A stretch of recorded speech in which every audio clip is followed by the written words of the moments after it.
రేపు రిలీజ్ కానున్న యాత్ర 2 ప్రీమియర్ షో ఈరోజు ఇక్కడ ఏర్పాటు చేశారు. వైఎస్ఆర్ కాంగ్రెస్ పార్టీ ఎమ్మెల్యేలు, ఎమ్మెల్సీలు, నాయకులు, అలాగే మీడియా మిత్రులు కూడా వచ్చి చూసినట్టున్నారు. యాత్ర తొలిగా ముందు వచ్చిన సినిమా, దాని తర్వాత యాత్ర 2. ఈ సినిమా చూసినప్పుడు అంతా కాంటెంపరీ అంటే ఈ మధ్య మన కళ్ళ ముందు జరిగిన చరిత్రే కదా. రాజశేఖర రెడ్డి గారిది అంటే ఆయన 30 ఏళ్ల రాజకీయ అనుభవం, ఆ తర్వాత ముఖ్యమంత్రి అయిన తర్వాత ఆయన 5 ఏళ్ల పాలనలోనే కోట్లాది మందికి దగ్గర కావడం, అందువల్ల ఆయన నాయకుడిగా ఎట్లా ఎదిగాడు అని తెలుసుకోవడానికి అందులో ఒక తెలియని కథ కానీ జీవితం గురించి కానీ తెలుసుకోవచ్చని అనిపించింది. ఈ సినిమాలో వస్తున్న పార్ట్ అంతా మన కళ్ళ ముందు జరిగింది కదా అని చాలామంది మిత్రులు కూడా అడిగారు. మరి ఏం కొత్త ఏముంటుంది, మనకు తెలిసిన చరిత్రే కదా ఇది.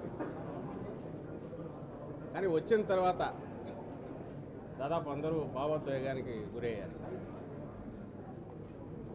ఎందువల్ల అంటే రేపటి నుంచి థియేటర్లలో చూసేవాళ్ళు కూడా లక్షలాది మంది ప్రేక్షకులు కానీ అందరూ అవుతారు. ఎందుకు అవుతారంటే మనకు తెలియని ఫిక్షన్, ఒక కథ చూడడం వేరు, తెలిసిన మనుషులు, కోట్లాది మందికి తెలిసిన మనుషుల గురించి జ్ఞాపకాలు గుర్తుకు రావడం. మనకు కోట్లాది మందికి తెలిసిన వ్యక్తులు ఎందుకు అంటున్నానంటే రాజశేఖర రెడ్డి గారి గురించి కానీ, ఆ తర్వాత జగన్మోహన్ రెడ్డి గారు ఈరోజు దాదాపు రాష్ట్రంలో వాళ్ళందరూ కూడా ఏదో ఒక సమయంలో కలిసి ఉండడమో లేదా వాళ్ళ నుంచి మేలు పొందినామని అనుకోవడము, మాకు స్వయంగా తెలుసు అని చెప్పుకోవడము. రాజశేఖర రెడ్డి గారి నుంచి ఎక్కువ వినిపించేది, ఇప్పుడు జగన్మోహన్ రెడ్డి గారి నుంచి కూడా వినిపిస్తుంది.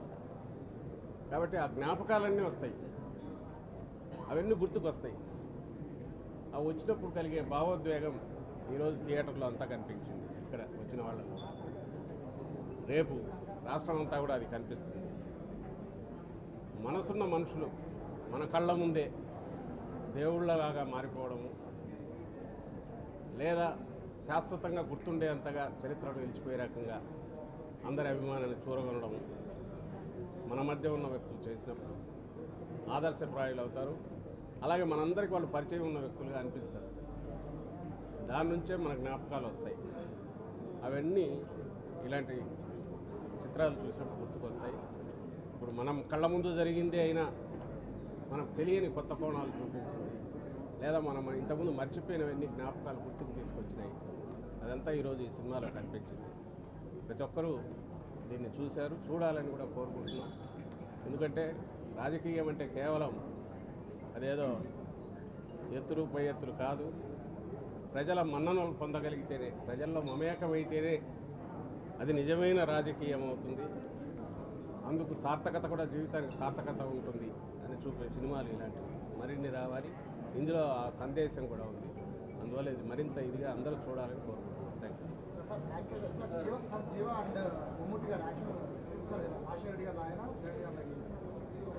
అవన్నీ చూసి మీరు చెప్పాలి, మీరు కూడా చూశారు కదా. పార్ట్ 2 సినిమా ఈరోజు రివ్యూ చూసాం. ఇది ప్రతి వ్యక్తి కూడా, ఈ సినిమా వీక్షించినటువంటి ప్రతి వ్యక్తి కంట కన్నీరు వచ్చింది. కారణం, మంచి చేసిన వ్యక్తి మన మధ్యలో లేకపోతే, మంచి కోసం ప్రయత్నం చేసిన వ్యక్తి జగన్మోహన్ రెడ్డి పడ్డ కష్టాలని కళ్ళకు కట్టినట్టు చూపించి, ఆయన తీసుకున్న ప్రతి నిర్ణయం వెనక వారి తండ్రి రాజశేఖర రెడ్డి గారి ఆశయం, ఆ ఆశయాని కోసమే తన రాజకీయాల్లోకి వచ్చి ప్రజలకిచ్చిన మాట ఖచ్చితంగా పోషించుకోవడమే రాజకీయమని,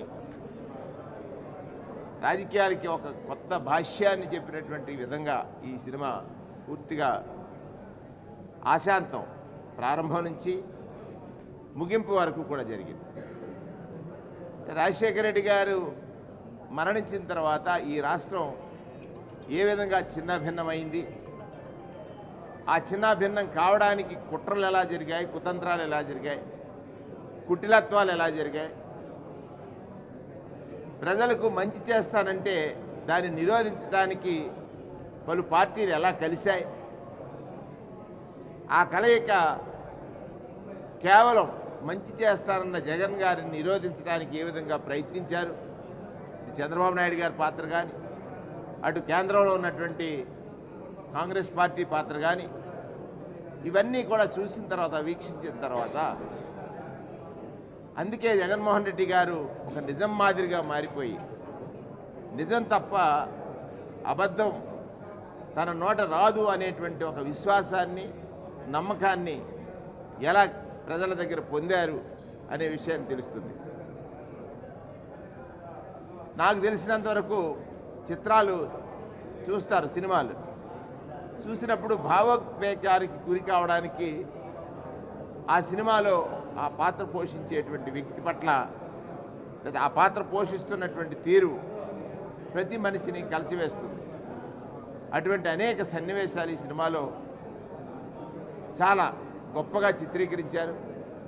రాజశేఖర రెడ్డి గారి మరణం కానీ, జగన్మోహన్ రెడ్డి గారు పార్టీ పెట్టేటప్పుడు పడినటువంటి కష్టాలు కానీ, పార్టీ పెట్టిన తర్వాత ఆయన పట్ల ప్రజలు చూపించినటువంటి ఆప్యాయత, ప్రేమ కానీ, అన్నిటికంటే నమ్మకం కానీ, ఆ నమ్మకాన్ని నిలుపుకోవడానికి ఆయన చేసినటువంటి ప్రయత్నాలు కానీ, ఆయన చేసిన సుదీర్ఘ పాదయాత్ర కానీ, ఇవన్నీ కూడా కళ్ళకు కట్టినట్టు చిత్ర దర్శకుడు, చిత్రంలో పాత్రలు కూడా అంత చక్కగా నిలిచాయనేటువంటిది స్పష్టం. ఖచ్చితంగా అందరూ చూడాల్సిన చిత్రం. తెలిసిన కథ, మరొకసారి తెలుసుకోవలసిన కథ, ఎదుటివారికి ఆదర్శంగా నిలిచే కథ యాత్ర 2 కాబోతుందని. ఇది పూర్తి సక్సెస్. ఎందుచేతనంటే ప్రతి మహిళ, చదువుకున్న బిడ్డ, ఏదైతే ఫీజు రియంబర్స్మెంట్ లాంటి పథకాలు పొందినటువంటి ప్రతి వ్యక్తి ఈ చిత్రాన్ని చూసి తీరాలి. ఎందుచేతనంటే యువత రాజకీయాల్లోకి వచ్చేటప్పుడు నమ్మకం ఏ విధంగా కలిగించిన నాయకుడు జగన్మోహన్ రెడ్డి గారు అయ్యారో తెలుసుకోవాలని అంటే ఖచ్చితంగా ఈ చిత్రాన్ని అందరూ చూడాలనేటువంటిది నా యొక్క అభిప్రాయం.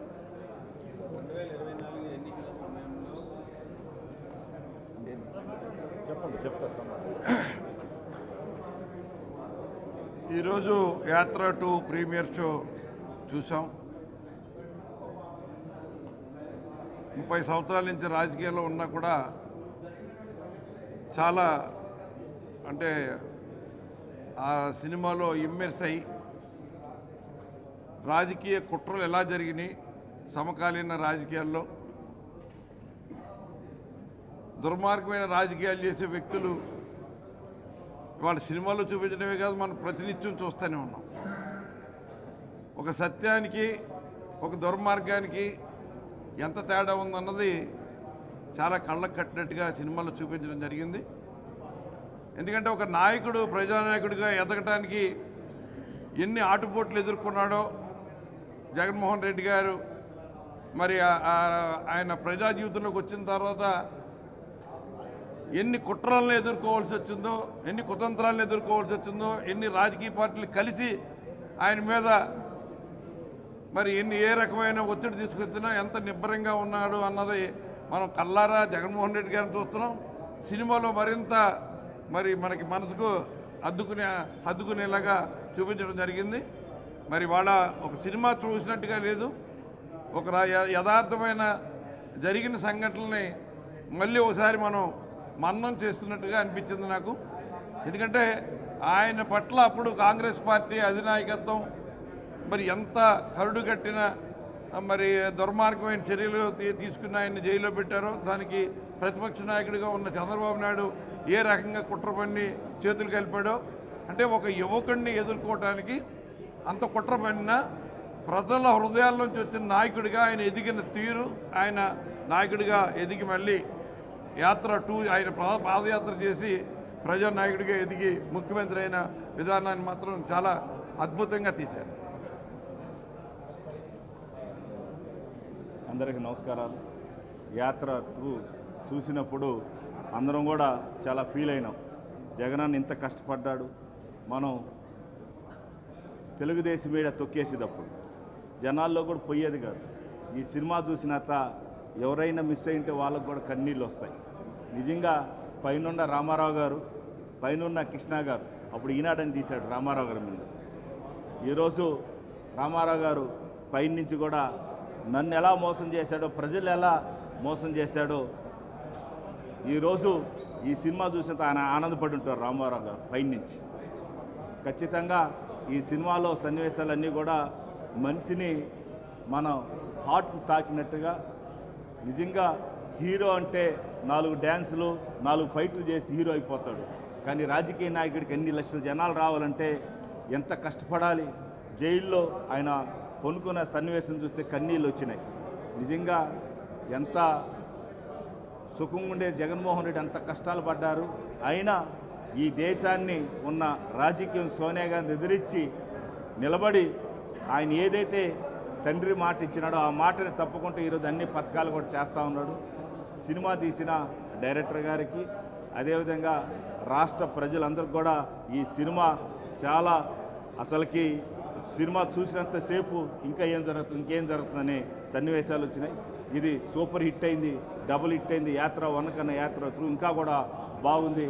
కాబట్టి రాష్ట్రం నుండే పార్టీ సభ్యులు, అదేవిధంగా ప్రజలు అందరూ కూడా ఈరోజు మనం ఫస్ట్ దేవుడు రాజశేఖర రెడ్డి, రెండో దేవుడిగా జగన్మోహన్ రెడ్డి ఈరోజు ఆ సినిమాలు చూసినంత మాకు చాలా ఫీలింగ్ అయింది.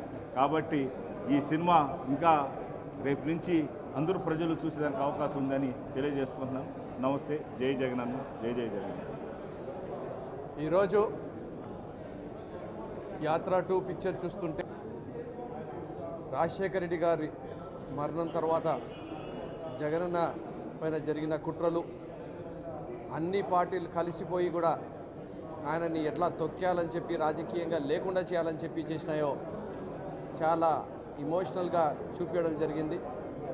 ప్రతి ఒక్క సీన్ కూడా నిజం, దాంట్లో ఎక్కడ కూడా తప్పు కానీ లేదంటే ఏదో ఎలివేట్ చేయడానికి కానీ లేకుండా వాస్తవాలకి దగ్గరగా చూపించినందుకు మాహి గారికి, వాళ్ళ టీంని నేను అభినందనలు తెలుపుకుంటున్నా. ఎందుకంటే 2011 నుంచి నా ప్రయాణం కూడా జగన్మోహన్ రెడ్డి గారితోనే ఉంది కాబట్టి ఆయన ప్రతి అడుగులో కూడా మేము కష్టం చూసినాం. ఆయన 14లో గెలవనప్పుడు కూడా 18 సీట్లు పోటీ చేసినప్పుడు కూడా, ఆయనకు జైలుకి పంపించినప్పుడు కూడా, జైలు నుంచి ఆయన రిటర్ను లోటస్ పాండ్కు వెళ్తున్నప్పుడు కూడా, అంటే ప్రతిదీ కూడా ఒక హీరోస్ వెల్కమ్ ఏదైతే ఉండిందో ఆయనకు, ఎప్పుడు కూడా నిత్యం కూడా లక్షలాది కోట్లాది మంది ఏదైతే ఆయన కోసం వచ్చారో ఆ 9 సంవత్సరాల్లో ఆయనకు రాజశేఖర రెడ్డి బిడ్డగా ఏ రకంగా అయితే ఆదరించారో ఆయన అదే విధంగా కూడా మాట పైన నిలబడి ఎన్ని ఇబ్బందులు ఉన్నా, ఎన్ని కష్టాలు వచ్చినా, ఎన్ని సమస్యలు వచ్చినా, ఎంతమంది శత్రువులు ఏకమైపోయినా ఆయన మాత్రము నమ్ముకున్న సిద్ధాంతానికి, రాజశేఖర రెడ్డి గారి ఆశయాలను ఎలా ముందుకు వెళ్ళారని చెప్పి చాలా చక్కగా ఈ పిక్చర్లో చూపించడం జరిగింది. కాబట్టి నేను ఆంధ్రప్రదేశ్ రాష్ట్ర ప్రజలకు, అలాగే యావత్ ప్రపంచంలో ఉండే తెలుగు ప్రజలకు కోరుకుంటున్నా, it's a must watch picture. ఎందుకంటే ఒక నాయకుడు ఎలా ఉండాలి, అతను ఎలా నడవాలి, ఎలా నడిపించాలి, ఎలా ఓడిపోయినప్పుడు ఉండాలి, ఎలా గెలుచిన తర్వాత ఉండాలని చెప్పి చూపించిన పిక్చర్ కాబట్టి ప్రతి ఒక్కరు కూడా చూడాలని చెప్పి మనస్ఫూర్తిగా కోరుకుంటున్నాను. అందరికీ నమస్కారం. ఆ రోజు మహానేత రాజశేఖర రెడ్డి గారు చనిపోయిన 600కు పైగా కుటుంబాలు, ఆ కుటుంబాలని పరామర్శిస్తానని జగనన్న పావురాలగుట్ట దగ్గర మాట ఇచ్చాక ఆ మాటను నిలబెట్టుకోవడం కోసం ఎన్ని కష్టాలు ఎదురైనా కాంగ్రెస్ అధిష్టానాన్ని ఎదిరించి ఆ కష్టాలు పడుతూ ఆ మాటను నిలబెట్టుకున్నారు. అలాగే వైఎస్ఆర్ గారి ఆశయ సాధన కోసం ఈ కష్టాలన్నింటినీ కూడా ఎలా భరించారు చాలా చక్కగా వివరించారు. అలాగే 2014 ఎన్నికల టైంలో అబద్ధ హామీలు ఇచ్చి చంద్రబాబు నాయుడు గారు గద్దెనెక్కితే ఒక అబద్ధ హామీ అనేది రైతు రుణమాఫీ లాంటిది నేను ఇవ్వను, నేను ఏది చేస్తాను అదే చెప్తాను, అదే హామీగా ఇస్తాను అంటూ జగనన్న ఏ విధంగా నిలబెట్టారో చాలా చక్కగా చూపించడం జరిగింది. అలాగే ప్రజల కోసం ఆ రోజు జగనన్నని జైల్లో పెట్టిన 16 నెలలు జైల్లో పెట్టినా కూడా వెనకడుగు వేయకుండా ప్రజల పక్షాన ఏ విధంగా నిలబడ్డారో కూడా చూపించారు. అంతేకాకుండా ప్రతిపక్ష నాయకుడిగా జగనన్న ఉండేటప్పుడు 23 మంది ఎమ్మెల్యేలని చంద్రబాబు నాయుడు గారు కొనేయడం, అలాగే అసెంబ్లీలో జగనన్నకి ఎన్నో కష్టాలు గురి చేస్తే ప్రజల్లోనే నేను తేల్చుకుంటాను అని చెప్పి ప్రజా సమస్యల కోసం పోరాటం చేస్తాను ప్రజల్లోనే తిరిగి అని పాదయాత్ర చేయడం, పాదయాత్ర టైంలో ఎండనక వాననక చలనక అలాగే తేనెటీగలు కుట్టేసినా కూడా ఎన్ని కష్టాలు ఎదురైనా పాదయాత్ర ముందుకే నడిచి ప్రజల కష్టాలని తెలుసుకోవడం, ఇవన్నీ కూడా చాలా చక్కగా చూపించడమే కాకుండా తనని నమ్మిన వాళ్ళకి ఏ విధంగా ఉన్నత స్థానంలో కూర్చోబెడతారు అనేది కూడా ఈ మూవీలో చాలా చక్కగా చూపించారు. ఓవరాల్గా తీసుకుంటే జగనన్న తాలూకా ప్రస్థానాన్ని హార్ట్ టచింగ్గా చాలా చక్కగా వివరించడం జరిగింది. నిజంగా సినిమా అద్భుతంగా ఉంది. ఇలాంటి మాట తప్పని మడమ తెప్పని నాయకుడి వెనక పనిచేస్తూ ఉన్నందుకు నిజంగా చాలా గర్వంగా ఉంది. ఎందుకంటే 2010 నుంచి కూడా జగనన్న వెనక నడుస్తూ ఉన్నాము. ఇంత గొప్ప నాయకుడి వెనక పనిచేస్తున్నామని మేము గర్వంగా ఫీల్ అయ్యేట్టుగా ఈ మూవీ ఉందని తెలియజేసుకుంటూ నెక్స్ట్ పార్ట్లో ఖచ్చితంగా ఆ రోజు తీసుకుంటే 2019లో జగనన్న ఏమి చేస్తానో చెప్పి 151 సీట్లు తెచ్చుకున్నారు. ఈ 5 ఏళ్లలో అన్ని హామీలు 99% హామీలు అమలు చేసి ఒక గొప్ప ముఖ్యమంత్రిగా నిలిచి ఏమి చేశానో చెప్పి ఖచ్చితంగా 175కి 175 సీట్లు తెచ్చుకుంటారు. దాన్నే యాత్రాత్రిగా రావాలి అని మనస్ఫూర్తిగా కోరుకుంటూ సెలవు తీసుకుంటున్నాను. జై హింద్.